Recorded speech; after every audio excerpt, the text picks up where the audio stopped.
Hi everyone, before we get into today's card video, I just wanted to quickly let you guys know about a new class at onlinecardclasses.com that we just announced a couple days ago. It is Watercolor for Card Makers Exploring Mediums, and I have 3 free spots to give away for this class over at my blog today. So if you want to win a free seat in this class, please go to my blog and fill out that giveaway area and you could win a free class. Just so you guys know, this is kind of like a sequel to our first Watercolor for Card Makers class. In this new class, we're exploring different mediums of watercolor and when you would use them and the different techniques you can do with each medium. So it should be really fun. Class starts in about a month and I can't wait to see you guys there. Hi everyone, Christina here. Welcome to another card video at my YouTube channel and blog. Today I'm going to be using the Robe Spinner stamp set, as well as this robe spinner dies from Art Impressions. Please excuse my voice, it's a little scratchy today, but I'm going to walk you through this entire card and hopefully you'll get some great inspiration for your own cards. So today I'm going to be watercoloring the images, and because I'm watercoloring, I'm going to be using some watercolor paper. This is Strathmore 5x7 cold press pre-cut paper, and this is my favorite watercolor paper to use for cards. So I'm going to stamp the images in a waterproof and bleed-proof ink. This is StazOn Jet Black. I'm stamping both the front of the lady in the robe and also the back. And I'm going to be coloring them at the same time so that I don't have to get my colors out twice. And speaking of the colors, I'm going to be using some Zig Clean Color Real Brush markers. I'm going to walk you through the colors I'm using today. I'm going to be using violet, cornflower blue, orange. Put those aside for a minute here. I'm also going to be using pink, light carmine, turquoise green, oatmeal, and then I'll be bringing in gray and medium brown as well. So I'm going to add a little bit of detail onto her robe because I thought it was just a little bit of a big surface area. It was a little bit plain. So I decided to draw in some big dots. This is just going to give me an opportunity to bring in a second color on her robe, and it's going to give a lot of visual interest on her robe here. So I'm using a Pilot envelope addressing pen. This pen happens to be waterproof, so it's perfect for adding details like this. There are a lot of different waterproof pens or markers out there. This is just one that I have on hand because it doubles as a pen that I use for when I'm addressing envelopes. So it's just the one I decide to use when I do stuff like this. So I'm going to speed up the video here and walk you through a little bit of this coloring. So I'm using a little bit of a different technique than I have in the past for coloring this image in. You'll notice that I wet the area first and then drop in the color.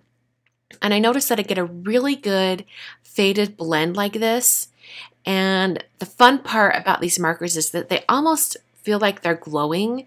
They have a really bright radiance to them, and I really wanted to emphasize that, and the best way to do that is to leave areas of the center of the shape you're coloring more white, because if you let that paper kind of shine through, it really allows the color vibrancy to be more bright.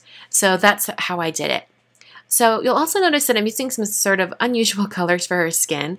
There's actually a flesh color marker, but I found that it was a little bit too light. I couldn't get the best color with it. It's a great color, but I just not for the look I wanted. So I used oatmeal and orange, which seems a bit strange, but I only put small amounts of orange and it was just enough to warm up that oatmeal color. So for her cheeks, I used light carmine.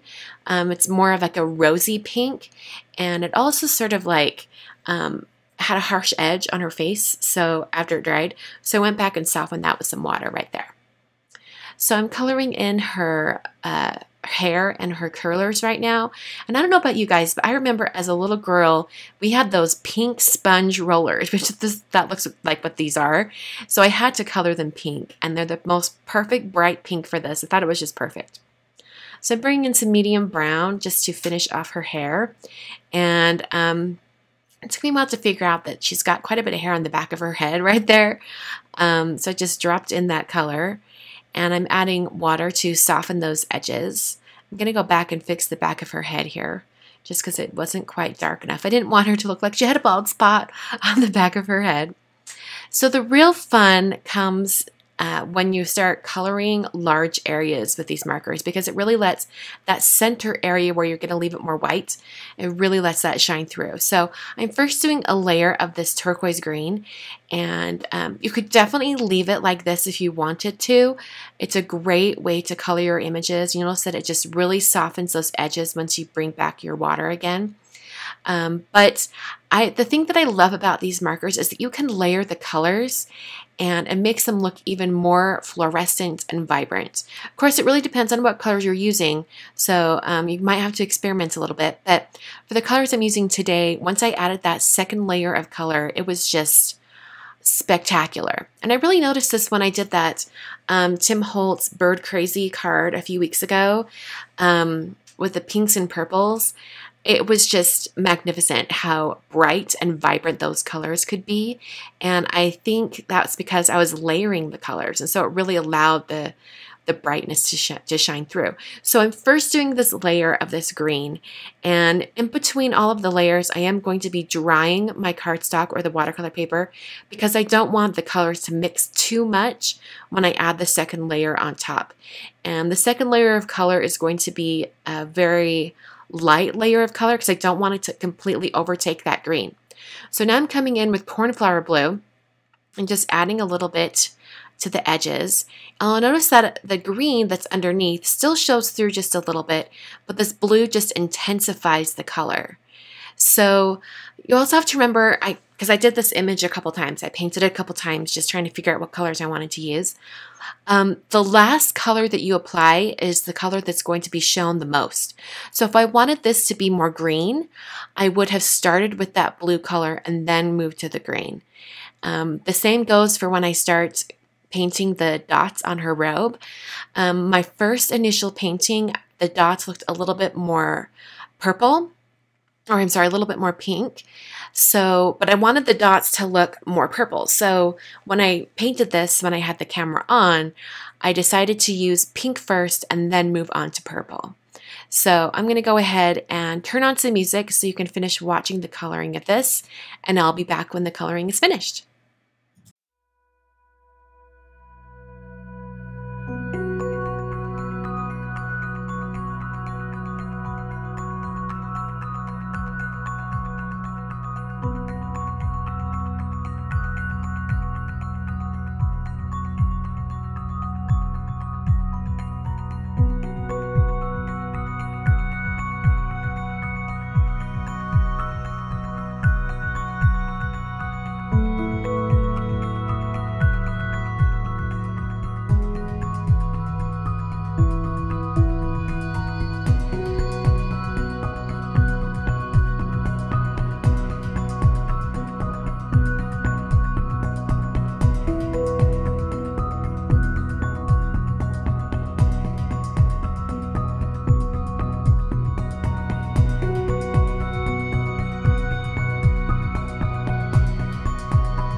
Okay, so the coloring's pretty much done, and I wanted to clean up a few of those edges that had gone past the lines, the color that had gone past the lines. So I just took a white gel pen. This is a white Jelly Roll pen, and just cleaned up a few of those edges. And I didn't catch all of them, but most of them.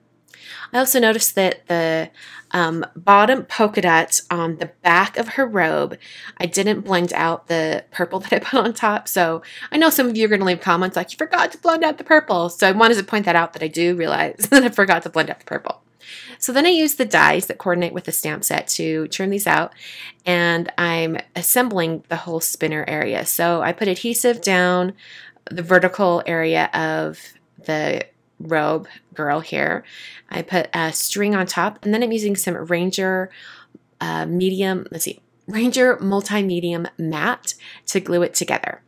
And because I really wanted them to stick together really well, I did put some paper around this and run it through my Big Shot machine.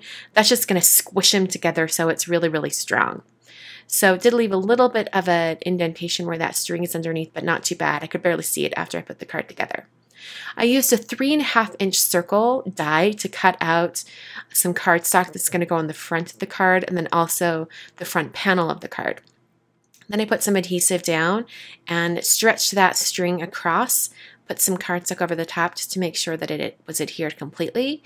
And then I put some adhesive on this piece here. I'm going to place it directly over the front panel of this card, and it's just going to sandwich that string inside so it's perfectly clean on the inside of the card. I'm using the star background stamp from My Favorite Things, as well as some My Favorite Things steel gray cardstock, and I'm using some Simon Says Stamp black ink for the star stamp. And I'm doing this because I want something dark that goes on the inside of the card so that it really, it really lets the spinner area show through, and it needs that black backdrop or a dark backdrop to really let that image show. So you'll notice as I close the card after this that you can really see her more now. For the sentiment on the card, I took that pink Zig Clean Color Real Brush marker, and I just colored onto some watercolor paper and then used my water brush to extend that color out. By the way, the water brush I'm using today is from Pentel. It's the Aquash brush in the medium size. Then stamped that greeting in some Versamark ink, and I'm coating it with some white Hero Arts embossing powder. Heat set that with my heat tool until it was melted, and then trimmed it down to a little ribbon piece, putting some foam adhesive on the back, and then placing that down onto the front of the card. I'm only going to add just one more little detail to this. I'm going to take that black pen that I used earlier, and I'm just going to do kind of a really loose squiggly line around that circle area. This will just accentuate that whole window. So things that I learned with doing this spinner card. I used a whole piece of embroidery floss, which I discovered is not the smartest thing to do. You want to use the thinnest string possible. So if I did this again, I think I would probably only use 1 or 2 strands of the 6 that are included in that embroidery floss. And that's just because it spins a little bit easier when you do it that way. So that's just a little tip for you guys. So that's the card for today. Hope you guys enjoyed. I will catch you guys on Monday for a new card video. Until then, thanks for watching, and I'll catch you guys next time.